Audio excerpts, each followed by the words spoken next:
श्री स्वामी समर्थ मित्रांनो, श्रीकृष्ण यांनीही आपला देह त्याग केला, पण तुम्ही कधी विचार केला आहे का? आपल्या सर्वांना माहीत आहे की गांधारीच्या शापामुळे द्वारिका नगरी बुडाली. श्रीकृष्ण यांनीही आपला देह त्याग केला, पण तुम्ही कधी विचार केला आहे का की श्रीकृष्णाच्या हृदयामध्ये सर्वात जवळ असलेला राधेचा मृत्यू कसा झाला? त्यांच्या शेवटच्या इच्छा काय होत्या आणि त्यांनी श्रीकृष्णा यांच्याकडे अशी कोणती मागणी केली की जी आजही चर्चेचा विषय बनली आहे? एक अशी प्रेमकथा आहे जी काळालाही पार करते. ते हे बंधन जे शरीराने नाही तर आत्म्याने जोडलेले आहे. तर मित्रांनो, आज आपण जाणून घेऊया राधा राणीच्या मृत्यूचं खरं रहस्य आणि त्यांच्या शेवटच्या इच्छेची रंजक कथा. अशी ही कथा संपूर्ण ज्ञानपूर्ण आणि प्रेरणादायक असणार आहे. त्यामुळे ही कथा आणि हे रहस्य समजून घेण्यासाठी व्हिडिओ संपूर्ण जरूर पहा, कारण ही कथा पूर्ण ऐकल्याने तुमचं जीवन देखील यशस्वी होईल. तर चला रहस्यमय कथेला सुरुवात करूया. याआधी जर तुम्ही चॅनलवर नवीन असाल तर या व्हिडिओला एक लाईक करून चॅनलला सबस्क्राईब जरूर करा. कमेंट बॉक्समध्ये जय श्री राधाकृष्ण नक्की लिहा. बरसानीच्या त्या जुन्या पायवाटा जिथे एकेकाळी श्रीकृष्ण आपल्या लीलांमध्ये रमलेले असायचे, आजही तिथे प्रेमाची, रहस्याची, बासरीची आणि त्या दुःखाची एक गुंज आहे, ज्याने युगानुयुगे प्रेमींना जिवंत ठेवले आहे. परंतु या कथेची सुरुवात बरसानेच्या त्या गल्लीतून म्हणजेच वृंदावनातून या कथेची सुरुवात होते. वृंदावनात जिथे वृद्ध झालेली राधा आपल्या शेवटच्या वेळीची वाट पाहत होती. आता त्या पूर्वीसारख्या राहिल्या नव्हत्या. त्या वृद्ध झाल्या होत्या. त्यांचं शरीर वाट बघत होतं, पण आजही त्यांचं हृदय त्या किशोरी राधेचंच होतं, जे फक्त श्रीकृष्णासाठी धडधड करत होतं. त्यांच्या चेहऱ्यावर सुरकुत्या आल्या होत्या, पण आजही जेव्हा कोणी बासरी वाजवत असेल तेव्हा त्यांच्या चेहऱ्यावर जुन्या आठवणी यायच्या आणि त्या आठवणी पुन्हा जिवंत झालेल्या असायच्या. श्रीकृष्ण मथुरा सोडून गेल्यानंतर राधाही तिने सुद्धा कोणाशी ना विवाह केला ना कुठे आश्रय घेतला. राधा दररोज सूर्यासोबत उठायच्या आणि यमुनेच्या तीरेवर जाऊन स्नान करायच्या. त्यानंतर त्या परत कुठे येऊन दिवसभर श्रीकृष्णाच्या येण्याची वाट पाहायच्या. जणू त्यांना पूर्ण विश्वास होता की श्रीकृष्ण एक ना एक दिवस त्यांना भेटायला नक्कीच येतील. गावातील लोक त्यांना साध्वी म्हणत होते. त्यांना त्यांच्याविषयी काहीच माहीत नव्हते. ते कोण आहेत, कुठून आलेले आहेत, ते कोणालाच ठाऊक नव्हतं. पण सगळ्यांना हे मात्र ठाऊक होतं की हे जे काही आहे ते फक्त आणि फक्त श्रीकृष्णांना समर्पित आहे. एक दिवस राधा आपल्या रोजच्या दैनिक क्रमानुसार यमुनेच्या तीरावर सूर्याला जल अर्पण करत होत्या. तेव्हाच त्यांनी अचानक आकाशाकडे पाहिलं. आकाशामध्ये वातावरणात एकदम शांतता पसरली आणि त्यांच्या हृदयात अनेक कंपने निर्माण झाली. जणू संपूर्ण ब्रह्मांड त्यांना काहीतरी सांगू इच्छित होतं. आणि त्याच दिवशी संध्याकाळी त्या आपल्या कुटीत समोर असलेल्या तुळशीच्या झाडाजवळ बसल्या. त्यावेळी त्यांनी प्रणाम करून म्हणाल्या की आता माझ्या जाण्याची वेळ झाली आहे, पण मी अशीच जाणार नाही. मी तोपर्यंत जाणार नाही जोपर्यंत स्वतः श्रीकृष्ण मला निरोप द्यायला येत नाही. असे राधा म्हणाल्या की मी माझा देह तेव्हा त्याग करेल जेव्हा श्रीकृष्ण साक्षात माझ्या समोर येतील आणि प्रेमाने माझं नाव घेतील. राधे. त्यांच्या या इच्छेवरती गावकरी संपूर्ण आश्चर्यचकित झाले. ते विचार करू लागले की इतका मोठा राजा या वृद्ध असलेल्या महिलेला भेटायला का येईल? पण कोणीही त्यांच्या भक्तीवर संशय घेतला नाही. त्यांनी आयुष्यभर प्रेमाचं मूर्तिमंत रूप जगलं होतं. दुसरीकडे द्वारकेला बसलेले श्रीकृष्ण, ज्यांच्याकडे सर्व काही होतं तरीही त्यांच्या मनात रिक्तता होती. त्यांच्याकडे सर्व काही असूनही काहीच नसल्यासारखं वाटत होतं. त्यांची अवस्था तशीच होती. त्यांनी डोळे मिटले आणि राधेची हाक त्यांच्या कानात पोहोचता क्षणी त्यांच्या डोळ्यात अश्रू होते, पण मनात समाधान होतं. त्यांनी तात्काळ सर्व काही सोडून द्या एकांत तुमच्याकडे प्रस्थान केलं, जिथे राधा त्यांची वाट पाहत होती. जेव्हा श्रीकृष्ण तेथे पोहोचले तेव्हा राधा कुठे बाहेर तर तुळशीच्या झाडाखाली ध्यानात मग्न झालेली होती. श्रीकृष्णांनी हळूच म्हटलं, राधे, ए राधे. असा हा शब्द ऐकताच राधाने डोळे उघडले. त्यांच्या चेहऱ्यावरती एक विलक्षण तेज पसरलं. त्यांच्या डोळ्यात असलेले प्रेम न सांगता येणारं होतं, न लपवता येणारं होतं. राधा हसल्या आणि म्हणाल्या, प्रभू, आता माझी वेळ आली आहे.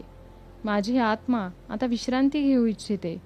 श्रीकृष्णाने राधाचा हात हातामध्ये धरला आणि राधाच्या श्वासांची गती हळूहळू मंद झाली आणि त्यांनी तिथेच तुळशीच्या झाडाखाली आपला प्राण त्याग केला. पण हा शेवट नव्हता. या क्षणी एक रहस्य जन्माला आलं. राधाच्या आत्म्याला मोक्ष तर मिळाला, पण त्यांचे शेवटचे शब्द अजूनही श्रीकृष्णांच्या कानात घुमत होते. त्यांनी आपल्या अखेरच्या क्षणी म्हटलं होतं की प्रभू, जेव्हा या पृथ्वीवरनं प्रेमाचा अर्थ नष्ट होऊ लागेल तेव्हा मी पुन्हा परत येईल. मग मला पुन्हा जन्म घ्यावा लागेल, कारण प्रेम हे जीवनाचे मूळ आहे आणि ते कधीही नष्ट होऊ नये. जिथे राधा यांनी देहत्याग केला होता तिथे एक नवीन रोप उगवलं, जे तुळशीपेक्षा अधिक तेजस्वी होतं. गावकरी त्या रोपाला मात्र वृक्ष म्हणू लागले आणि तेथे पूजा देखील करू लागले. पण कोणालाच माहीत नव्हतं की त्या रोपाखाली एक रहस्य दडलेलं आहे. राधांच्या पुनर्जन्माचे जे तुम्हाला अनेक युगेनयुगे उमटली अशी सत्य जेव्हा प्रेमाचे मूल्य कमी होऊ लागले तेव्हा लोक फक्त वासनेमध्ये बुडू लागले. तेव्हा बरसाण्यापासून थोड्या अंतरावरती एका साध्या शेतकऱ्याच्या घरी एका मुलीचा जन्म झाला. तिचं नाव ठेवण्यात आलं होतं ललिता. ही काही साधी मुलगी नव्हती. ती कोणाच्याही शिकवणीशिवाय बासरीची मधुर धून वाजवू शकत होती. तिच्या बासरीचा आवाज ऐकता झाडांची पाने हलू लागत आणि पक्षी आनंदाने बोलू लागत. बाकी लोक म्हणू लागले की ही काही साधी मुलगी नाही, ही तर एखाद्या देवीचा अवतार आहे. ते म्हणत की हिला पाहिल्यावरती राधेची आठवण येते. ललिता जेव्हा 7 वर्षांची झाली तेव्हा एक दिवस ती यमुनेच्या तीरावर बसली होती. त्यावेळी एक संत तिथून जात होते.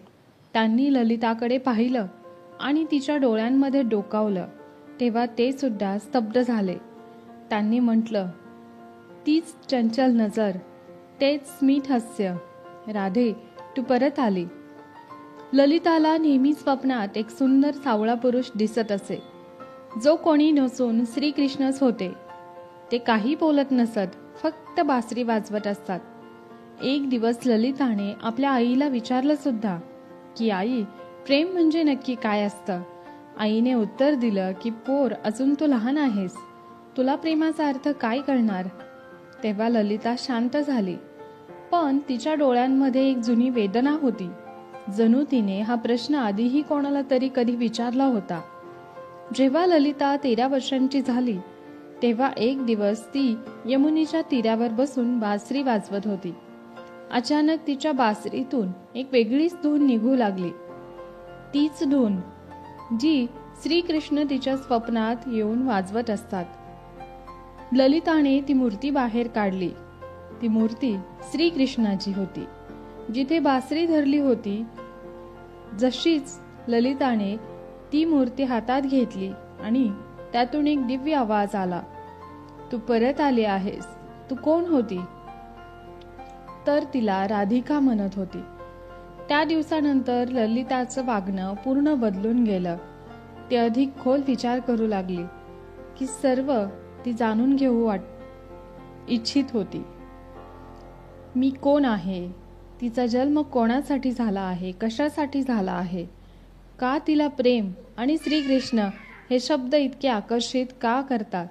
त्याच वेळी एक तपस्वी संत हिमालयातून अनेक वर्षांची तपस्या करून बरसावण्यात परत येत होते. त्यांनी ललिताला पाहिलं आणि थक्क झाले. ते म्हणाले, युगांपूर्वी मी याच डोळ्यात राधेला पाहिलं होतं. कन्ये, तू या युगाची नाहीस. तुझा जन्म एका उद्देशासाठी झाला आहे. ललिताने विचारलं, कोणत्या उद्देश? संतांनी डोळे बंद करून उत्तर दिलं, या युगात प्रेम फक्त शब्द पडून राहिलेला आहे. तुला ते जीवन बनवायचं आहे. त्या बरसाण्याच्या गल्लीमध्ये एक नवीन कथा जन्म घेणार होती, पण ती प्रत्यक्षात एक जुनी कथा होती, राधेच्या पुनर्जन्माची कथा. आता ललिता किशोरवयात पोहोचली होती. तिची विचित्र अस्वस्थता होती. जणू कुणी तिला प्रश्न विचारला तर मनात एकच उत्तर असू शकतं. ते उत्तर, खरं प्रेम काय असतं? तर खरं प्रेम तेच असतं जे काही न बोलता समजतं. पण ललिता काहीतरी वेगळं अनुभवत होती. एक दिवस त्या संतांनी तिला आपल्या आश्रमात बोलवलं आणि सांगितलं, आत्ता वेळ आली आहे. श्रीकृष्ण या युगात पुन्हा जन्मले आहेत, पण एका ब्राह्मणाच्या रूपात. तुला त्यांना शोधावं लागेल. ललिताने आनंदाने ती भरून गेली. पण एक प्रश्न होता की त्यांना ओळखणार कशी? संत म्हणाले, ते तुझ्या समोर आले की तुझं हृदयच त्यांना ओळखेल. आता श्रीकृष्ण आनंदानंद नावाच्या तरुण साधूच्या रूपात होते. ते प्रेमाबद्दल उपदेश देत असत. प्रेम शरीराचं नसतं तर ते आत्म्याचं असतं. प्रेम म्हणजे त्याग आणि समर्पण. पण त्यांच्या मनात एक रिक्तता होती. ललिता त्यांना शोधण्यासाठी निघाली. ते गावी फिरत होती. एका वृद्ध स्त्रीने तिला सांगितलं, तू बासरी वाजव. जो तुझा आहे तो स्वतः तुझ्याकडे येईल. मग ललिताने डोंगरावरती उभा राहून बासरी वाजवली आणि आनंदानंदांनी धून कुठेतरी ऐकली. आनंदानंद त्यांच्या डोळ्यामध्ये पाणी आलं. ती धून अनेक गावं पार करत होती, पण अजूनही त्यांना भेटली नव्हती. शेवटी ललितानेच पण केला, जर पुढच्या पौर्णिमेपर्यंत मला ते भेटले नाहीत तर मी यमुनेत उडी मारेल. त्या दिवशी तिने बासरी वाजवली होती. ती हिमालयात बसलेल्या अनंत आनंदाच्या पर्यंत पोहोचली. त्यांनी लगेच प्रस्थान केलं. त्या रात्री ललिताला स्वप्नही पडलं. राधा आणि कृष्णा यमुनेच्या तीरावरती बसले होते. राधा प्रश्न विचारत होती, यावेळीही माझं प्रेम अपूर्ण राहील का? कृष्णा म्हणाले, नाही राधे, यावेळी जगाला तुमच्या प्रेमाची पूर्णता दिसेल. पुढे लगेच कथा सांगत होते, प्रेम तेच जे दूर असूनही जवळ असतं. जे बोलत असतानाही त्याची नजर ललितावर पडली आणि ते तिच्याकडे धावत आले. ललिता म्हणाले, तुम्हाला अजूनही माझी धून ऐकू येते का? ते म्हणाले, राधे तू आलीस, पण अचानक कुरंगनाथ नावाचा साधू आला. त्यांना त्यांच्या प्रेमाला त्यांनी आवाहन दिलं. त्यांनी परीक्षा ठेवली. ललिताने डोळे बांधून न पाहता न ऐकता अनंत आनंदाला शोधलं पाहिजे. ललिताने ती परीक्षा सुद्धा स्वीकारली. ती डोळ्यांवर तिने पट्टी बांधून गावोगावी फिरू लागली. लोकांनी तिची थट्टा केली, पण काहींनी तिचा सन्मान देखील केला. अनेकांना ते खोटं वाटलं. तिने बासरी त्यांच्या पायाशी ठेवली. त्यांनी ती बासरी वाजवली. तुम्ही तेच आहात ना? त्यांनी पट्टी काढली आणि म्हणाले, राधे यावेळीही तू मला आत्म्यानं ओळखलं. दोघेही रडले. पण अजून एक होती समाजाची परीक्षा. त्यांना राज्यसभेत जाऊन प्रेम सिद्ध करावं लागलं. राजाने विचारलं, हे नियमांच्या विरुद्ध नाही का? आनंदानंद म्हणाले, प्रेम नियमांच्या पलीकडे आहे. ललिता म्हणाली, माझं प्रेम सिद्ध केलं आहे. राजा शांत झाला. म्हणाला, विवाह हा समाजाचा नियम आहे, पण प्रेम आत्म्याचं सत्य आहे. आणि अशा प्रकारे युगानुयुगे अपूर्ण राहिलेलं राधाकृष्णाचं प्रेम अखेर पूर्ण झालं. ही राधाकृष्णाची रंजक कथा तुम्हाला आवडली असेल तर या व्हिडिओला एक लाईक करून जास्तीत जास्त लोकांना शेअर करा. व्हिडिओ संपूर्ण पाहिल्याबद्दल मनापासून आभारी आहे. धन्यवाद. श्री स्वामी समर्थ. जय जय स्वामी समर्थ. राधे कृष्ण, राधे कृष्ण, राधे कृष्ण.